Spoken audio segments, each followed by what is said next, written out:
ಇನ್ನು ರಾಜ್ಯ ಬಿಜೆಪಿಯಲ್ಲಿ ನಾಯಕರ ಕಿತ್ತಾಟ ಮತ್ತೆ ಬೀದಿಗೆ ಬಂದಿದೆಯಾ? ಬಿಡದಿ ಪಾದಯಾತ್ರೆ ವಿಚಾರದಲ್ಲಿ ಕಮಲ ಪಡೆಯಲ್ಲಿ ಒಬ್ರು ಇನ್ ಮತ್ತೊಬ್ರು ಔಟ್ ಅನ್ನೋ ಥರದ ಒಂದು ಡ್ರಾಮಾ ನಡೆದಿದೆಯಾ? ಜೆಡಿಎಸ್ ಜೊತೆ ವಿಪಕ್ಷ ನಾಯಕ ಆರ್ ಅಶೋಕ್ ಹೆಜ್ಜೆ ಹಾಕಿದ್ರೆ ರಾಜ್ಯಾಧ್ಯಕ್ಷ ಬಿವೈ ವಿಜೇಂದ್ರ ಮಾತ್ರ ಪೂರ್ವ ನಿಯೋಜಿತ ಕಾರ್ಯಕ್ರಮದ ನೆಪ ಹೇಳಿ ಜಾರ್ಕೊಂಡಿದ್ದಾರೆ. ಹಾಗಾದ್ರೆ ಕಮಲ ನಾಯಕರ ಈ ಭಿನ್ನ ರಾಗದ ಹಿಂದಿರೋ ಅಸಲಿ ಲೆಕ್ಕಾಚಾರ ಏನು? ಇಲ್ಲಿದೆ ಒಂದು ರಿಪೋರ್ಟ್.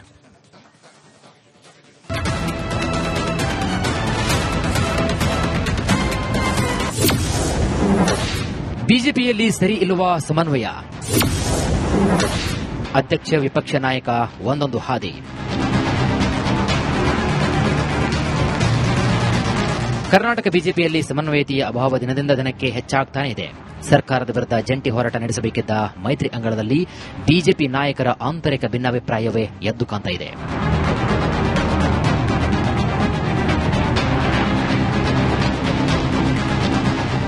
ಬಿಡದಿ ಟೌನ್ಶಿಪ್ ವಿರೋಧಿಸಿ ಮೈತ್ರಿ ನಾಯಕರು ಸರ್ಕಾರದ ವಿರುದ್ಧ ವಾಗ್ದಾಳಿ ನಡೆಸಿದ್ದಾರೆ.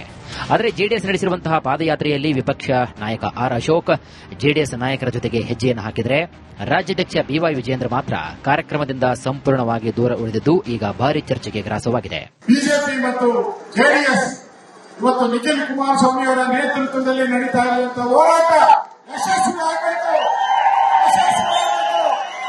ಈ ಸರ್ಕಾರಕ್ಕೆ ಕೊನೆ ಮಾಡಬೇಕು. ನಡೆದೋಗಿದ್ದಾರೆ. ಅವರಿಗೆ ಭಯ ಇಲ್ಲ ಅಂದಿದ್ರೆ ಯಾಕಪ್ಪ ಅದಕ್ಕೆಲ್ಲ ಎಷ್ಟು ಗೊತ್ತಾಗುತ್ತೆ? ಅಡ್ವರ್ಟೈಸ್ಮೆಂಟ್ ಕೊಟ್ಟಿದ್ದಾರೆ. 4 ಕೋಟಿ ರೂಪಾಯಿ ಕೊಟ್ಟಿದ್ದಾರೆ ಅಡ್ವರ್ಟೈಸ್ಮೆಂಟ್. 4 ಕೋಟಿ ಈ ಅಡ್ವರ್ಟೈಸ್ಮೆಂಟ್ಗೆ ಭಯ ಬಿದ್ದಿದ್ದಾರೆ. ಇಲ್ಲ ಪೋಸ್ಟಲ್ ಅಂಟಿಸಿದರೆ ದಾಳಿ ಭಯ ಬಿದ್ದಿದ್ದಾರೆ. ಇಲ್ಲ ಭಯ ಅಲ್ಲ. ಈ ಯಾತ್ರೆ ಮುಗಿಯೋದ್ರೊಳಗಡೆ ವಿಧಾನಸಭೆ ಅಧಿವೇಶನ ಆಗೋದು ಯಾವುದೇ ಕಾರಣಕ್ಕೂ ಈ ಬಿಡದಿ ಮತ್ತೆ ರೈತರ ಸೊತ್ತಾಗಬೇಕು. ಕುಮಾರಣ್ಣನ ಸೊತ್ತುಕೋಸ್ಕರ ಸೊತ್ತುಕೋಸ್ಕರ ನನ್ನ ಸೊತ್ತುಕೋಸ್ಕರ ಬಂದಿಲ್ಲ. ಜೆಡಿಎಸ್ ಜೊತೆ ಪಾದಯಾತ್ರೆಯಲ್ಲಿ ಒಬ್ಬಂಟಿಯಾಗಿ ಭಾಗವಹಿಸಿದ ಆರ್ ಅಶೋಕ್ ನಡೆಯ ಹಿಂದೆ ಪ್ರಮುಖ ರಾಜಕೀಯ ತಂತ್ರಗಾರಿಕೆ ಇದೆ ಅಂತ ಹೇಳಲಾಗ್ತಾ ಇದೆ.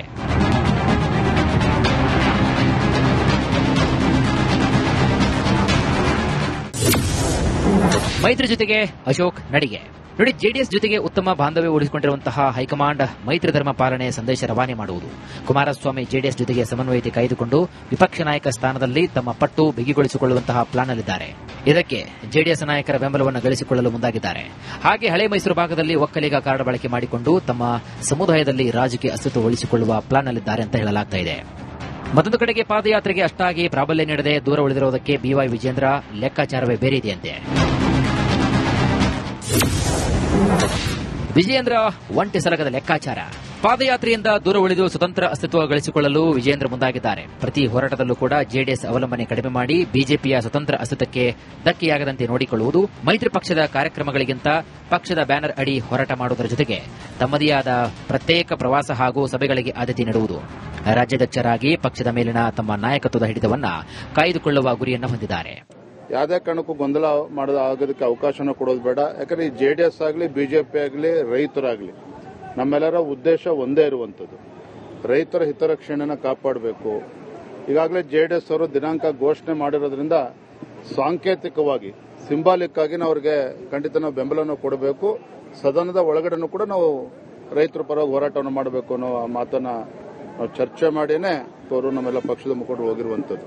ನಾನು ಹೋಗದೇ ಇರೋದಕ್ಕೆ ಬೇರೆ ಏನೂ ಕಾರಣ ಇಲ್ಲ.